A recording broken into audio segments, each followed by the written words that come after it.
Salam Kamir, kekaguman ilahi mengarah pada iman dan rahmat. Saudara-saudari yang terkasih, pasti saudara akan tahu ini peristiwa apa.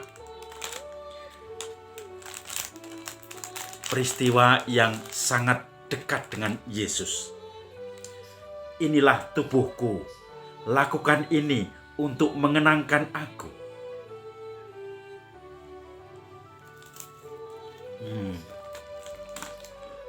Tubuh Kristus.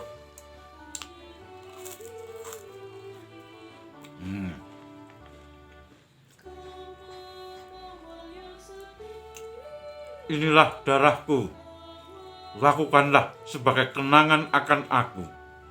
Anggur Misa.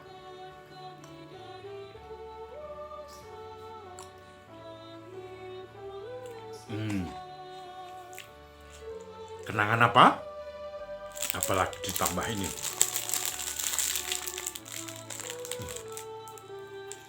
Barang siapa makan roti bersamaku, dia menginjak tumitku. Itu kata-kata Yesus kepada Yudas.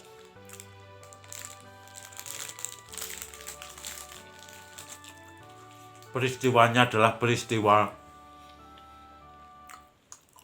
perjamuan terakhir. Yesus menunjukkan roti, dikatakan bahwa inilah tubuhku yang diserahkan bagimu.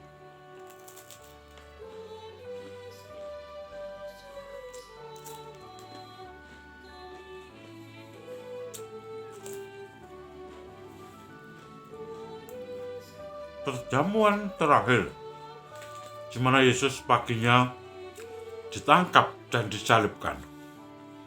Inilah darahku yang ditumpahkan bagimu untuk penebusan dosa. Saudara-saudari yang terkasih, malam perjamuan terakhir, Yesus memberikan pesan-pesannya yang terakhir kepada para murid. Dia mengatakan bahwa orang yang makan roti bersamaku, dia akan menginjak tumitku, artinya akan berkhianat. Yesus sudah jauh-jauh sebelumnya itu menyatakan siapa yang akan berkhianat, yaitu kita tahu setelahnya Yudas. Tetapi sabda ini berbeda dengan sabda-sabda sebelumnya. Sebelumnya Yesus selalu mengatakan, barang siapa mengikuti aku, dia mengikuti dia yang mengutus aku, yaitu Bapa. Barang siapa mendengarkan firmanku, dia mendengarkan firman dia yang mengutus aku, yaitu Bapa. Barang siapa melihat aku, dia melihat dia yang mengutus aku, yaitu Bapa. Dalam malam perjamuan terakhir, Yesus mengutus murid-muridnya. Kita ingat, selain roti dan anggur sebagai tubuh dan darahnya, Yesus juga membasuh kaki para rasul. Dan itulah tugas perutusan Yesus kepada para murid, saling melayani. Maka kemudian sabda tadi berubah. Kalau dulu relasi Yesus dengan Bapa, sekarang Yesus sudah mengutus murid-muridnya. Dan Yesus mengatakan, barang siapa menerima kamu, dia menerima aku yang mengutus kamu. Dan barang siapa menerima aku, dia menerima Bapa yang mengutus Yesus. Maka sekarang ada 3 yang bergerak. Sebetulnya Tritunggal yaitu Roh Kudus juga dibalik itu secara implisit. Bapa, Putra, Roh Kudus. Tetapi ada para murid yang diutus. Barang siapa mendengarkan pewartaanmu yang aku utus, dia mendengarkan aku yang mengutus kamu. Dan barang siapa mendengarkan kamu, berarti mendengarkan aku dan mendengarkan Bapa yang mengutus aku. Roh Kudus sebagai Trinitas, semuanya menggerakkan sebagai jalan perutusan itu. Tetapi Yesus memberikan peringatan. Seorang hamba tidak bisa melebihi tuannya. seorang utusan seperti engkau para murid tidak bisa melebihi Tuhan yang mengutusnya. Maka engkau akan selalu merasakan relasi dengan saya, relasi dengan Yesus pada saat perutusan, di mana kita semua diutus untuk mewartakan Ekaristi sebagai tubuh dan darahnya, dan juga dalam perjamuan terakhir saling melayani. Maka saudara-saudari yang terkasih, kita semua sudah diangkat menjadi utusan Kristus. Kita semua sudah diselamatkan ketika kita masuk bersatu dalam Ekaristi. Tetapi kita harus menyadari bahwa kita ini seorang hamba yang tidak akan melebihi tuannya, yang tidak akan menyamai Yesus. Konteks dari sabda ini adalah dosa-dosa manusia sebetulnya kebanyakan ingin menyamai Yesus, ingin menyamai Tuhan atau Yahweh. Adam dan Hawa kita tahu, ada dua teologi sebetulnya yang ada pada waktu itu menurut teologi Kabalah orang-orang Yahudi, yaitu ada pohon pengetahuan dan pohon kehidupan. Adam dan Hawa sudah masuk dalam pohon kehidupan. Mereka hidup sebagai anak Allah yang penuh rahmat, sebagai hamba Allah yang selalu penuh rahmat dengan pohon kehidupan. Tetapi mereka masih menuntut ingin mendapatkan pohon pengetahuan, yaitu apel. Maka mereka dengan curang-curang ingin menyamai Tuhan, ingin mengetahui segalanya. Itu sama dengan dosa dalam perjanjian lama ketika orang-orang membangun menara Babel. Dibangun menara ingin menyamai Tuhan, seakan-akan Tuhan di atas, dan dibangun menara supaya mengetahui pengetahuan Tuhan.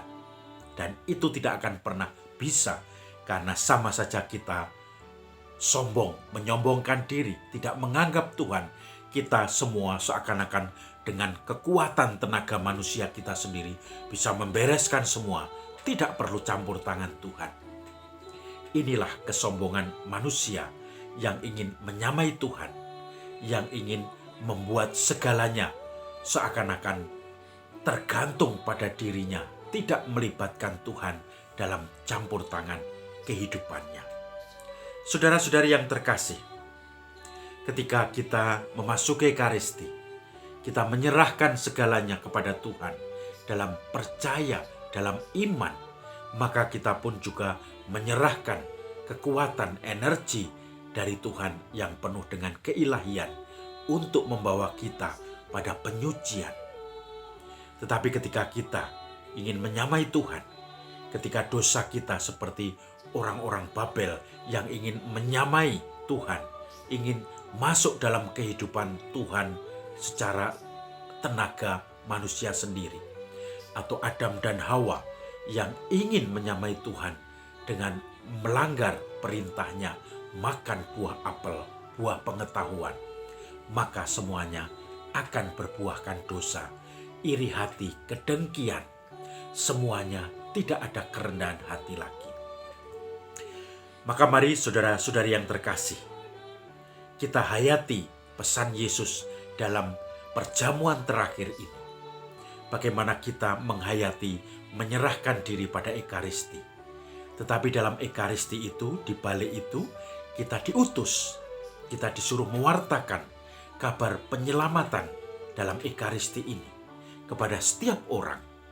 Tetapi dalam perutusan itu, kita tidak bisa menyombongkan diri bahwa semua hasil keringat saya.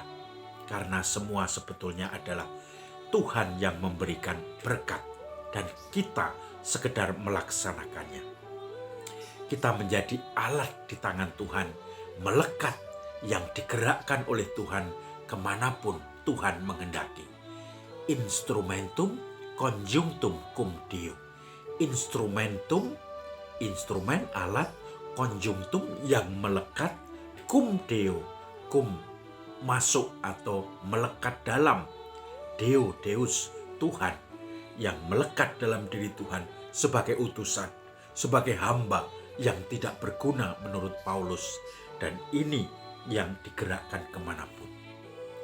Maka mari kita bangun relasi dengan Tuhan Allah kita Kalau kita alat, kita mohon, kita bangun relasi dengan yang menggerakkan kita, Roh Kudus, Tuhan sendiri yang mengutus kita agar kita bisa memberikan kecerahan, memberikan mungkin